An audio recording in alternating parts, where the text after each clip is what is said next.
ప్రభునందు ప్రియమైన దేవుని బిడ్డలారా, తోటి విశ్వాసులారా, యేసు ప్రభు నామములో మీ అందరికీ నేను వందనాలు తెలియజేస్తున్నాను. గత వారమంతా కాపాడిన దేవాది దేవునికి మనందరి పక్షంగా వేలాది వందనాలు నేను తెలియజేస్తున్నాను. జీవవాక్య ధ్యానాలు అనేటువంటి ఈ కార్యక్రమాన్ని యూట్యూబ్లో మీరందరూ సపోర్ట్ చేస్తున్నారు, వింటున్నారు, వీక్షిస్తున్నారు, కొత్త వారికి పరిచయం చేస్తున్నారు. మిమ్మల్ని నేను అభినందిస్తున్నాను. మనమందరం దేవునిలో ఎదగడానికి ఇదొక మూలాధారం. చాలామంది దైవజనులు చాలా ప్రయత్నాలు చేస్తున్నారు. మనం కూడా ఈ చిన్న ప్రయత్నం ఆయన కృపను ఆస్వాదించడానికి ఇదొక ఆధారంగా తీసుకుందాం. ఈరోజు మన యొక్క ధ్యాన వాక్య భాగంగా ఫిలిప్పీ పత్రిక 4వ అధ్యాయం 6వ వచనం తీసుకుందాం. దేనిని గూర్చి చింతపడకుడు కానీ ప్రతి విషయంలోనూ ప్రార్థన విజ్ఞాపనముల చేత కృతజ్ఞతాపూర్వకంగా మీ విన్నపములు దేవునికి తెలియచేయుడి. ప్రార్థన. పరిశుద్ధుడ, ప్రేమలైన మా తండ్రి, మమ్మల్ని ప్రేమించి మీ కృపలో వర్ధలు చేస్తున్న దేవా, మీకు వందనాలు. ఎంతగానో నీతి న్యాయాలతో మమ్మల్ని పరిపాలిస్తూ మా యొక్క ప్రతి అవసరత తీరుస్తూ మీ కృపాక్షేమములు మా అందరికీ దయచేసి నడిపిస్తున్నందుకు తండ్రి మీకు హృదయపూర్వకమైన వందనాలు. వింటున్న వీక్షిస్తున్న మా ప్రియుని దీవిస్తున్నందుకు మీకు వందనాలు. నేను ఈరోజు ఈ వాక్యాన్ని ధ్యానం చేస్తూ ఉండగా ప్రభు వాక్యాన్ని గ్రహించడానికి, అర్థం చేసుకోవడానికి, ఆ ప్రకారంగా జీవించడానికి మీ కృపాశక్తి ఆత్మ నడిపింపును దయచేయమని యేసు నామమున అడుగుచున్నాం తండ్రి, ఆమేన్. ప్రియులారా, ఈరోజు మనం వినే వాక్యానికి చింతలేని జీవితం, ఒక చిన్న క్యాప్షన్ పెట్టుకుందాం. చింతలేని జీవితం, వర్రీ ఫ్రీ లైఫ్ అనే చిన్న క్యాప్షన్ పెట్టుకుందాం. ఒక్కసారి మన చుట్టూ ఉన్నటువంటి పరిసరాలను కనుక మనం గమనిస్తే చింతించడానికి చాలా కారణాలు కనిపిస్తాయి. చాలా కారణాలు కనిపిస్తాయి. ఏమండి, మనందరికీ సూర్యకాంతి కావాలి. సూర్యకాంతి లేకపోతే అసలు జీవితం అన్నీ స్తంభించిపోతాయి. మనందరికీ తెలిసిన విషయమే. పైగా ఇప్పుడు ఎక్కువ మందిలో విటమిన్ డి డెఫిషియన్సీ కనిపిస్తూ ఉంది. కనుక విటమిన్ డి డెఫిషియన్సీ ట్యాబ్లెట్స్ ద్వారా కంటే కూడా కాసేపు ఎండలో కూర్చుంటే అది గ్యారంటీగా దొరుకుతుంది అనే మాట మనం వింటున్నాం. మనం కూడా ఎండలో కూర్చోవడానికి ఒక అరగంట ప్రయత్నం చేస్తున్నాం, మంచిదే. కానీ సూర్యుని నుంచి వచ్చేటువంటి కొన్ని కిరణాలు చర్మ క్యాన్సర్కే కారణాలు అవుతున్నాయి. కనుక చాలామంది ఆ సూర్యకిరణాలకు భయపడి ఒళ్ళంతా కప్పేసుకుంటున్నారు. చేతులు కూడా కొన్ని ఆచ్ఛాదనలు బండి మీద వెళ్ళేటప్పుడు మొహం జస్ట్ కళ్ళకి అద్దాలు మిగతాదంతా కప్పేసుకుని, ఏంటంటే భయం, ఎక్కడ స్కిన్ క్యాన్సర్ వస్తుందేమో అనే. ఏమండి, గాలి చాలా అవసరం మనం బ్రతకడానికి. కానీ ఈ చలి దినాల్లో అసలు వాకింగ్ అనేదే మర్చిపోయారు. ఎందుకంటే లంగ్స్ చాలా త్వరగా ఎఫెక్ట్ అవుతున్నాయి. దానివలన ఎన్నో రకాల జబ్బులు, ఆస్తమా లాంటి ఇంకా రకరకాల జబ్బులు, దగ్గొస్తే 1-2 నెలల వరకు తగ్గని పరిస్థితి చూస్తున్నాం ఈ దినాల్లో.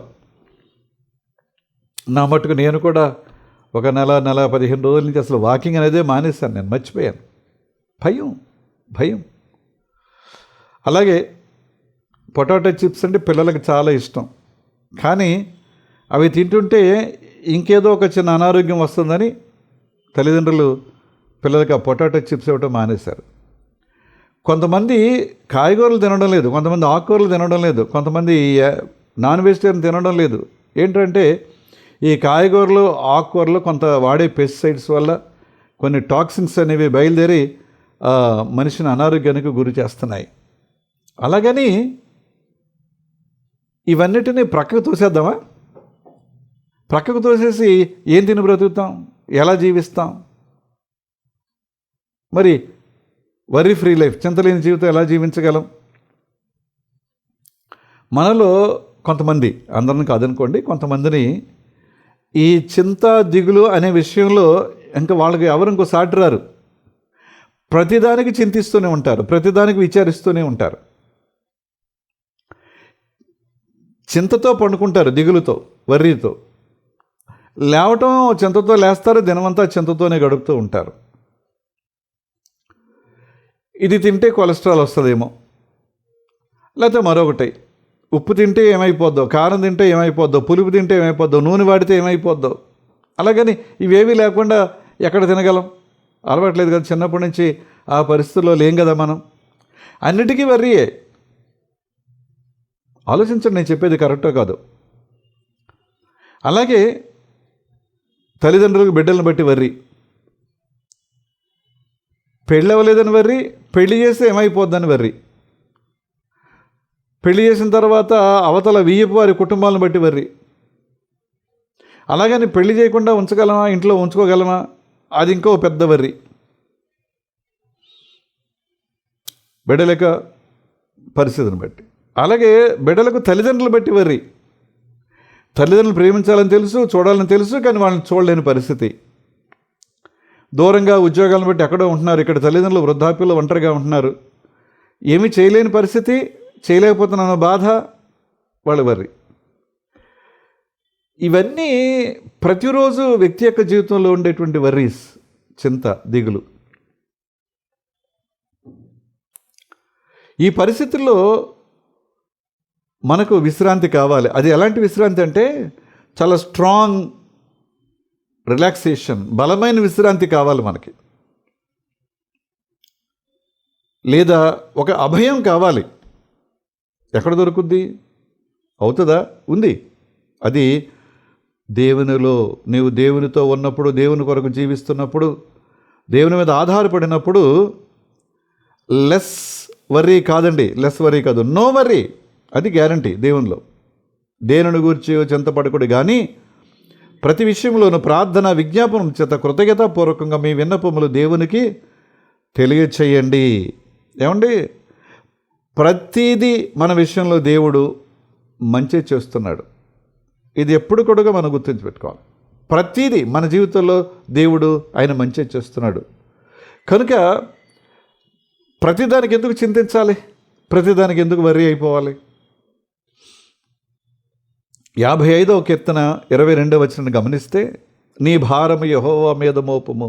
అది ఏ భారమైనా కానీ, ఏ దిగులైనా కానీ, ఏ చింత అయినా కానీ, ఏ వరి అయినా కానీ, నీ భారం యెహోవా మీద మోపును, ఆయనే నిన్ను ఆదుకొనును.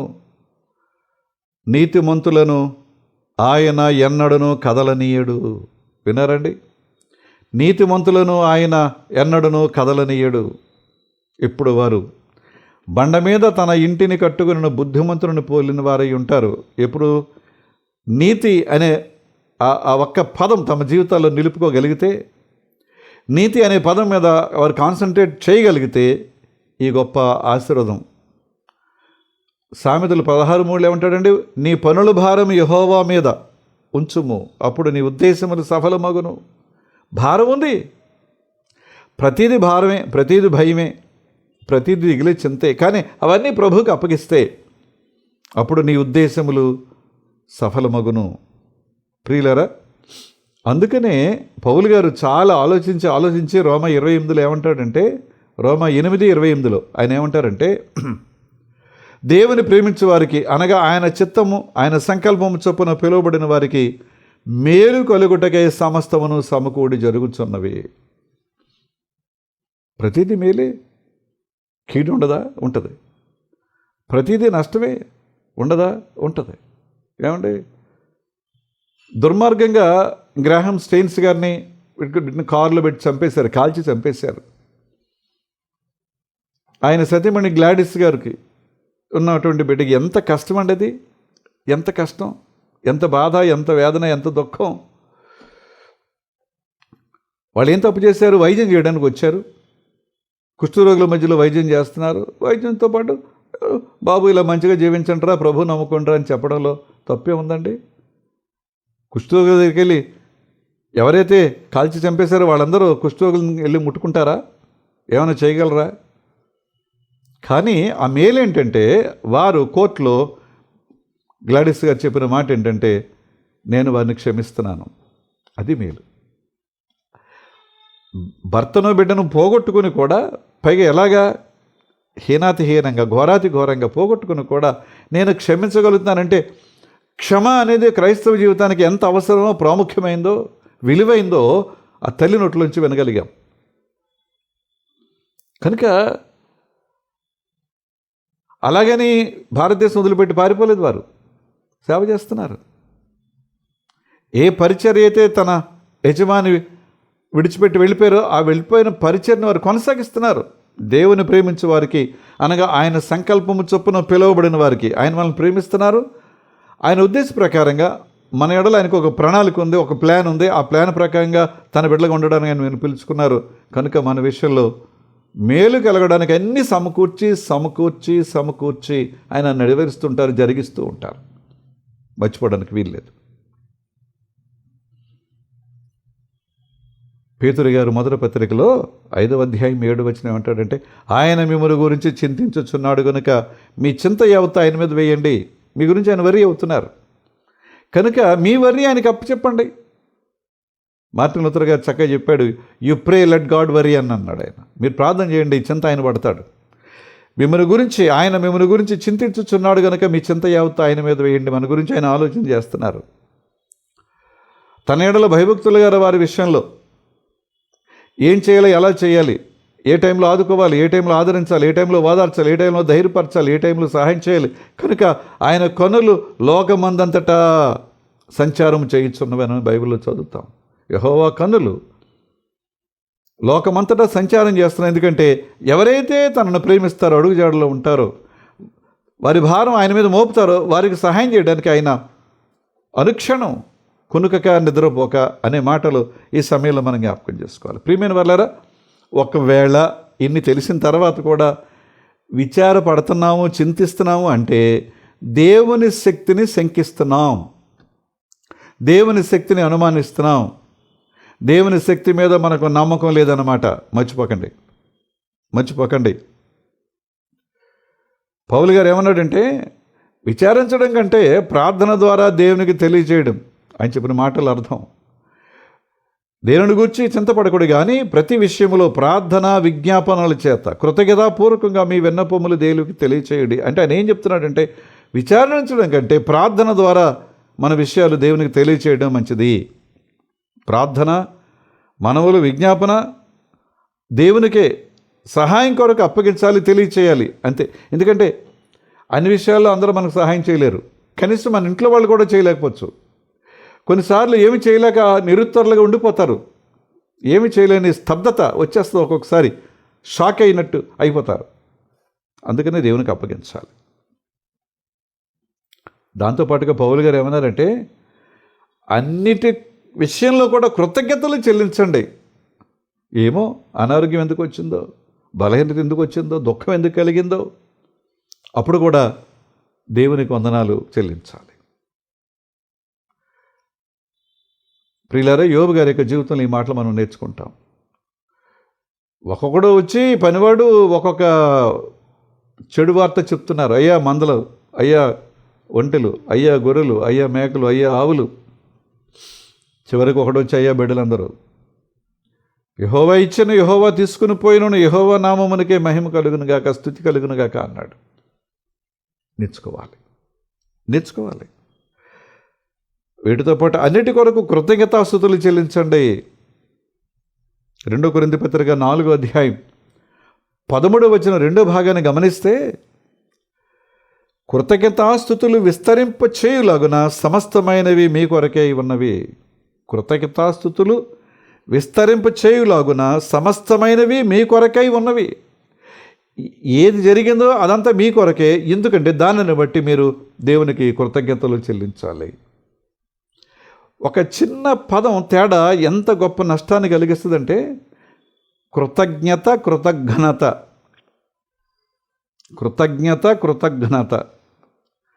దేవునికి వందనాలు చెల్లించడం, వందనాలు చెల్లించలేకపోవడం.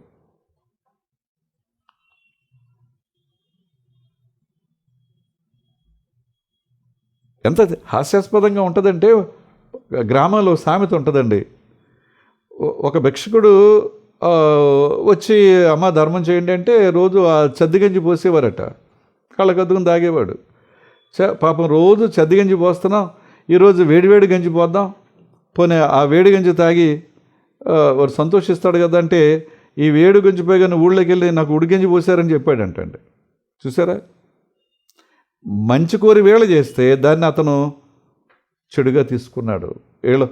పాజిటివ్గా ఉండాలని వేళ చేస్తే అతను నెగిటివ్గా తీసుకున్నటువంటి దేవుడి విషయంలో కూడా అలాగే ఉంటుందండి. కృతజ్ఞతలు చెల్లించాల్సిన టైంలో కృతజ్ఞత చూపిస్తాం మనం. కానీ మనకి మేలు కలగడానికి అన్ని సమకూర్చి జరిగించే దేవుడు మన దేవుడు. మనల్ని నష్టపరచాలనే దేవుడు కాదు, కష్టపెట్టాలనే దేవుడు కాదు, బాధ పెట్టాలనే దేవుడు కాదు. మన దేవుడు పరీక్షిస్తాడు. పరీక్ష అప్పుడు ప్రియులారా, ట్రైనింగ్ అనేది ప్రతి జీవితానికి అవసరం. ట్రైనింగ్ లేకపోతే ఆ ఫీల్డ్లో నువ్వు రాణించలేవు. ముందు ట్రైనింగ్ ఉండాలి. ఆ ట్రైనింగ్ కష్టంగా ఉంటుంది. అండ్ దేవుడు మనల్ని పరీక్షిస్తున్నప్పుడు అది ట్రైనింగ్ అనుకోవాలి. ఆయన మనలను నలగొడుతున్నాడు అనమాట అండి. అంతే తప్ప చెత్త కొట్టి బాధ పెట్టట్లేదు, నలగొడుతున్నాడు. ఎందుకంటే నువ్వు ఫ్లెక్సిబుల్గా తయారవ్వాలి, దానికి అలవాటు పడాలి. ఆ కష్టానికి బాధకు అన్నిటికీ నువ్వు అలవాటు పడాలి. ఏది జరిగినా పొందినా అనుభవించినా ఇది నా వల్ల, నా కృషి, నా ఘనత అనుకునే వ్యక్తి కృతజ్ఞత లేనివాడు. ఇదంతా నేనే, నా కృషి, నా బలం, నా శక్తి, నా జ్ఞానం అని ఎవరైతే అనుకుంటారో వారు కృతజ్ఞత లేనివారే. అంటే దాని అర్థం ఏంటంటే నా గమ్యం నేనే నిర్ణయించుకుంటున్నాను, దేవుడు నిర్ణయించట్లేదని దేవునితో చెప్పడం అనమాట. అయ్యా నీ ఇష్ట ప్రకారం కాదు, నేనేమనుకున్నానో అదే చేస్తాను. అంటే తన మీద, తన పని మీద ఎవరైతే ఎక్కువగా నమ్మకం పెట్టుకుంటారో వారు ఈ మాటలు చెప్తారు. కానీ జ్ఞాపకం చేసుకుందాం, అన్నిసార్లు మన బలం పనికిరాదు, అన్నిసార్లు మన తెలివి పనికిరాదు. కనుక దేవుని మీద ఆధారపడటం అనే మనం నేర్చుకోగలిగితే ఒక చింతలేని జీవితాన్ని, వరీ ఫ్రీ లైఫ్ మనం గడపడానికి అవకాశం ఉంటుందనే విషయాన్ని మనం జ్ఞాపకం చేసుకోవాలి. ఏమంటే ఎవరైతే తన మీద తాను ఎక్కువగా ఆధారపడతాడో, తన బలం మీద, తన శక్తి మీద, తన జ్ఞానం మీద, తన వివేచన మీద ఎక్కువ నమ్మకం ఉంచి నేను చేయగలను అని ఎవరైతే అనుకుంటారో వాళ్ళు దేవుని మీద కొద్దిపాటి నమ్మకం మాత్రమే ఉంచగలుగుతారు. ప్రతిదానికి దేవుని దగ్గరికి వెళ్ళాలి ఏంటండి, ప్రతిదానికి మనం ప్రార్థన చేయాలేంటి? అక్కర్లేదండి. ఇది చిన్న విషయం కదా, ఇది చిన్న విషయమే కదా, మనం చేయగలం కదా, చేసేయగలం కదా. ఫెయిల్ అవుతాం ప్రియులారా. అందుకనే 127 కీర్తన 2వ వచనం ఏమంటాడంటే, మీరు వివేకమనే లేచి చాలా రాత్రి ఎందరు పండుకొంచు కష్టార్జితమైన ఆహారం తినుచుండుటే వ్యర్థమే. In vein. యెహోవా పట్టణమును కాపాడనడేల కావలి కాయువారు వారి కాపలా గాయటం వ్యర్థం. తన ప్రియులు నిద్రించుచుండగా ఆయన వారికి ఇస్తున్నాడు. తర్వాత వచనం చూస్తాం. తన ప్రియులు ఆయనకి ఇష్టమైన బిడ్డలుగా, ప్రేమించి ఆయన చేత ప్రేమింపబడే బిడ్డలుగా, ఆయనను ఆరాధించే బిడ్డలుగా, ఆయన స్తుతించే బిడ్డలుగా, కొనియాడేటువంటి బిడ్డలుగా మనం ఉన్నప్పుడు మన సంకల్పం లేకుండానే మనకేం కావాలో ఆయన అది ఇస్తాడండి. ఐగుప్తు దేశంలో ఉన్నప్పుడు వారు ఏడుస్తూ ఆ యజమానులు తినగా మిగిలిన రొట్టె ముక్కలు ఇస్తే తిన్నారు. వీళ్ళు ఎలా తిన్నారంటే ఆ రొట్టె తింటూ ఏడ్చారు. ఏడుస్తున్న కన్నీళ్ళు ఆ రొట్టె మీద పడి ఆ రొట్టె ఉప్పగా మారేదటండి. వీళ్ళ కన్నీళ్ళే ఆ రొట్టె మీద పడి అది ఉప్పుగా తయారయ్యేదటండి. అదే తిన్నారు 400 సంవత్సరాల పైన. కానీ వీళ్ళు ఉదయం లేచేటప్పటికి ఈ 40 సంవత్సరాల ఆ అరణ్య ప్రయాణంలో ఉదయం లేచేటప్పటికి వాకిట్ నిండా దేవదూతల ఆహారాన్ని దేవుడు పరిచిపెట్టాడు. వీళ్ళు కూర్చుని చక్కగా, పొయ్యితో పని లేదు, వండుకునే పని లేదు, ఏమీ లేదు, చక్కగా కూర్చుని ఏరుకుని హాయిగా తినొచ్చు. పంటికి ఇబ్బంది లేదు, నోటికి రుచికి ఇబ్బంది లేదు. ఒకవేళ అలా కాదు, నేను రొట్టె చేసుకో, కాల్చుకో, ఇంకేమైనా వండుకో, దాన్ని ఎలాగైనా చేసుకో, ఒట్టిదే తిను, పర్వాలేదు. తేనెకంటే మధురమైంది. చాలా చిన్నగా, కొత్తిమీర గింజల్లాగా, అంటే మన ధనియాల్లాగా చాలా చిన్నగా. ఎంత అద్భుతమైన దేవుడండి. తన ప్రియులు నిద్రించుచుండగా ఆయన వారికి ఇచ్చుచున్నాడు. కనుక దేవుని బిడ్డలారా, దేనిని గురించి చింతపడకూడదు, కానీ ప్రతి విషయంలో ప్రార్థన విజ్ఞాపనల చేత కృతజ్ఞతాపూర్వకంగా మీ విన్నపములు దేవునికి తెలియచేయండి. అయ్యా, మా జీవితాల్లో మీరు చేస్తున్న కార్యాన్ని బట్టి, మీరు ఇస్తున్న దీవెని బట్టి, మీరు అనుగ్రహిస్తున్న ప్రతి ఆశీర్వాదాన్ని బట్టి మీకే వందనాలని మేము చెప్పాలి తప్ప ప్రతిదానికి కృంగిపోయి, దిగులు చెంది, చింతించి, ఆరోగ్యాన్ని పాడు చేసుకుని, మనసులు పాడు చేసుకుని, జీవితాలు పాడు చేసుకుని, చివరికి కుటుంబాలు పాడు చేసుకుని ఎంతమంది భ్రష్టులైపోతున్నారండి. వారితో పాటు ఆ కుటుంబాలు కూడా సర్వనాశనం అయిపోతున్నాయి. ఎంతో భవిష్యత్తు కలిగిన బిడ్డలు కాలగర్భంలో కలిసిపోతున్నారు. ఈ దిగులు చింత వల్ల, వాళ్ళు తీసుకునే అనుచితమైన నిర్ణయాల వల్ల.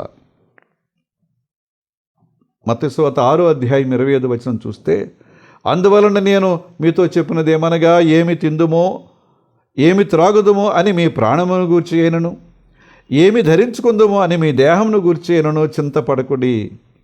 ఏం తినాలి, ఏం త్రాగాలి, ఏం కట్టుకోవాలి, వీటన్నిటి గురించి మీరు ఆలోచన చేయకండి, చింతించకండి. ఆహారము కంటే ప్రాణమును, వస్త్రము కంటే మీ దేహమును గొప్పవి కదా. ఆహారము కంటే మీ ప్రాణమును, వస్త్రము కంటే మీ దేహము గొప్ప. ఈ రెండింటినీ ఆయన ఏ టైంకి ఏం కావాలో ఆయన ఇస్తారు కదా. నువ్వు తప్పు చేసావు కదా, నీ విడిచిపెట్టే దేవుడు కాదు కదా.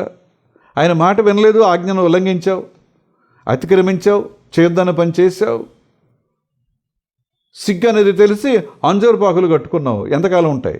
ఒకరోజు బాగానే ఉంటుంది, రెండో రోజు ఆడిపోతాయి, మూడో రోజు ఎండిపోయి పెళ్ళ పొడుగు కింద రాలిపోద్ది. మళ్ళా నీ దిశమలో సిగ్గు నిన్ను సిగ్గుపరిచేలాగా ఉంచుద్ది. అలాగే ఆయన విడిచిపెట్టలేదు కదండి. చర్మపు చొక్కాయలు తయారు చేసి వారికి తొడిగి చూపిన ప్రేమగల దేవుడు.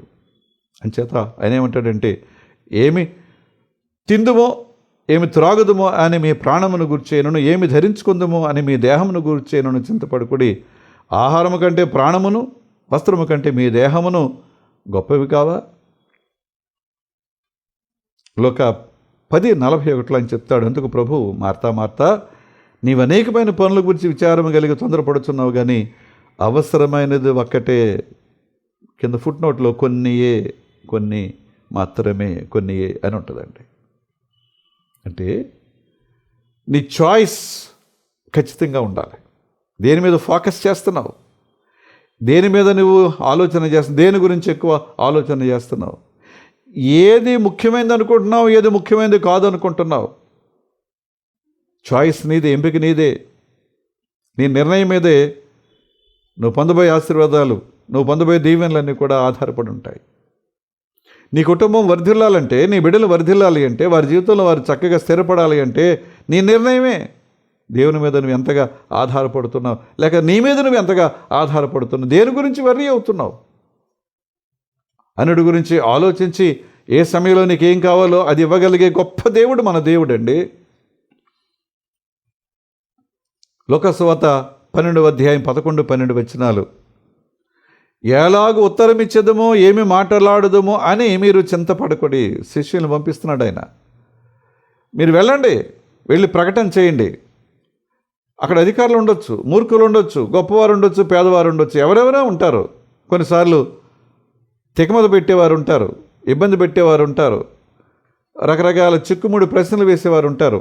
ఏం వర్రీ అవ్వకండి. ఏమి ఉత్తరం ఇచ్చేదమో ఏమి మాట్లాడుదమో అని మీరు చింతించకండి. ఎందుకంటే పంపింది నేను కదా, పంపబడ్డవారు మీరు, కానీ పంపింది నేను కదా, ఆ విషయం నేను చూసుకుంటాను అని 11 వచనాలని 12 వచనం అంటాడు. మీరేమి చెప్పవలసినది పరిశుద్ధాత్మ ఆ గడియలోనే మీకు నేర్పును. పరిశుద్ధాత్మ దేవుడు మీకు నేర్పిస్తాడు ఏం మాట్లాడాలో, ఎలా మాట్లాడాలో. దేవుని బిడ్డలారా, బయట మాట్లాడడానికి మన మాటలు చదవడక్కర్లా దేవుని మీద ఆధారపడితే, కానీ దేవునితో ఏం మాట్లాడాలో, ఎలా ప్రార్థన చేయాలో మాటలు సిద్ధపరచుకుని ఆయన దగ్గరికి వెళ్ళాలని బైబిల్ చెప్తూ ఉంది. అది లేదు మనకి. ఎత్తుకు పై ఎత్తు, జిత్తులు, టక్కులు, టమారాలు, ఈ ఆలోచనలు చేస్తాం. వద్దు, ఆయన నడిపిస్తాడు. దేవుని బిడ్డలు ఆయన నడిపిస్తాడు. ఇది 12:12 వచనం, 25 వచనం. అక్కడే 12 అధ్యాయంలో 25 వచనం లోకాసువార్తలో, మరియు మీలో ఎవడు చింతించు వలన తన ఎత్తు మూరుడు ఎక్కువ పెంచుకోగలడు. ఆలోచించి చింతించి దిగులు పడి మీ ఎత్తు ఏమైనా మీరు పెంచుకోగలరా? ఎవరైనా పెంచుకోగలిగిన వారు ఉన్నారా? ఎవ్వరి వల్ల కాదు. 26 వచనం, కాబట్టి అన్నిటికంటే తక్కువైనవి మీ చేత కాకపోతే తక్కిన వాటి గురించి మీరు చింతింపనేలా. ఏదైతే అల్పమైందో, ఏదైతే తక్కువైందో, ఏదైతే స్వల్పమైందో అది మీ చేతుల్లో లేదు, సాధించడం మీ చేతుల్లో లేదు, మీ వల్ల కాదు. కనుక మిగతా వాటి గురించి, ఆ కొంచెమే నువ్వు చేసుకోలేనప్పుడు పెద్ద పెద్ద వాటి గురించి నువ్వు ఎందుకు ఆలోచన చేస్తావు?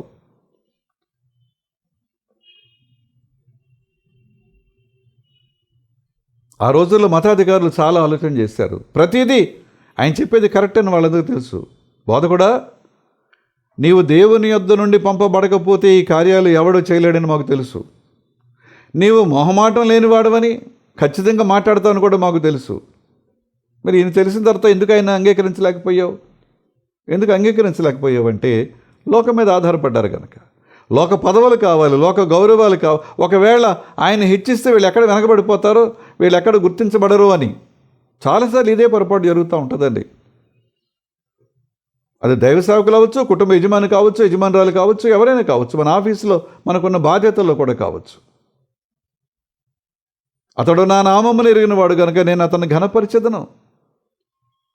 నీ ఘనత కోసం నువ్వు ప్రాకులాడుకో, నీ ఘనత కోసం నువ్వు ప్రయాసపడుకో. నేను ఎలా ఘనపరచాలో, హెచ్చించాలో ఆయనకు తెలుసు. తగిన సమయంలో ఆయన తప్పకుండా నేను హెచ్చిస్తాడు. దేని గురించి వెర్రి అవుతున్నావు?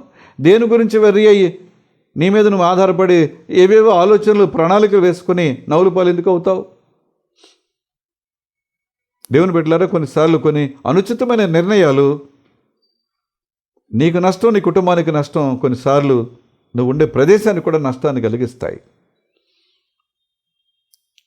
కాబట్టి అన్నిటికంటే తక్కువైనవి మీ చేత కాకపోతే తక్కిన వాటిని గురించి మీరు చింతింపనేలా? లోక 12:26 ప్రభు చెప్పిన మాటలు. కనుక దేనిని గురించి చింతపడకుడి కానీ ప్రతి విషయంలోనూ ప్రార్థన విజ్ఞాపనముల చేత కృతజ్ఞతాపూర్వకంగా మీ విన్నపములు దేవునికి తెలియచేయుడి. ప్రార్థన చేసుకుందాం. కృపగలిగిన మా తండ్రి, దయగలిగిన మా ప్రభువా, జీవవాక్య ధ్యానాల ద్వారా మాతో మాట్లాడుతున్నందుకు దేవా మీకు వందనాలు. నేను వింటున్న, వీక్షిస్తున్న మా ప్రియులు, వారి కుటుంబాల కొరకే వందనాలు. ప్రభు, మేము చాలా విషయాలకు దిగులు పడుతూ ఉంటాం, చింతిస్తూ ఉంటాం తండ్రి. కొన్నిసార్లు అనారోగ్యానికి గురైపోతాం. ఈ దిగులు, చింత, మా ఆరోగ్యాన్ని మేమే పాడు చేసుకుంటాం చేతులారా. కానీ మా భారం మీకు అప్పగించినప్పుడు ప్రభు, మీరు వాటిని తేలిక చేస్తారు, సులువు చేస్తారు.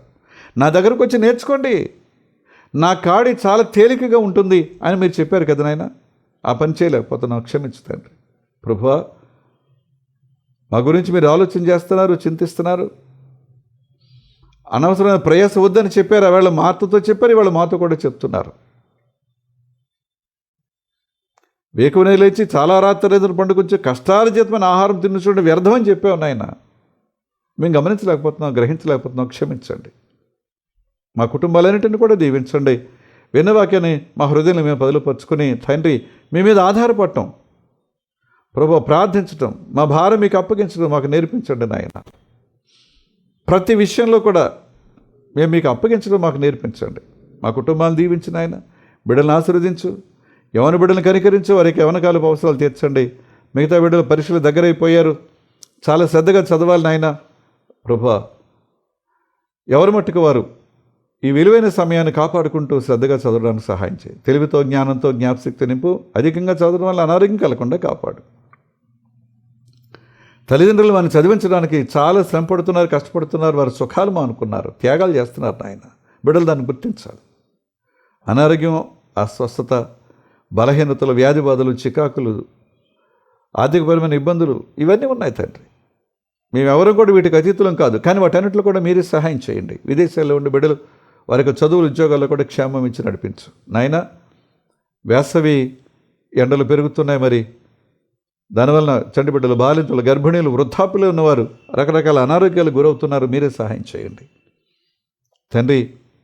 ఆధ్యాత్మికంగా ఎదగడానికి మీరే కృప చూపించమని, మా రాష్ట్రాన్ని, దేశాన్ని దీవించండి.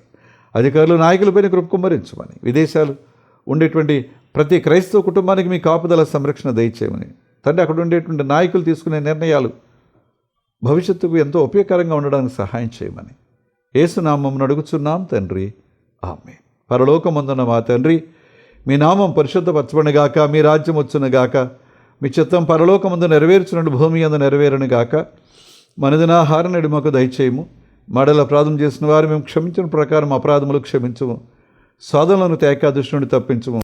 రాజ్యము, శక్తి, మహిమ నిరంతరము నీవే ఉన్నావు తండ్రి, ఆమేన్. మన తండ్రి అయిన దేవుని నుండి, ప్రభు అయిన క్రీస్తు నుండి, పరిశుద్ధాత్మ నుండి కృపయు సమాధానమే కలుగునుగాక, ఆమేన్. మీ అందరికీ వందనాలు. వచ్చే మంగళవారం కలుసుకుందాం. అంతవరకు సెలవు.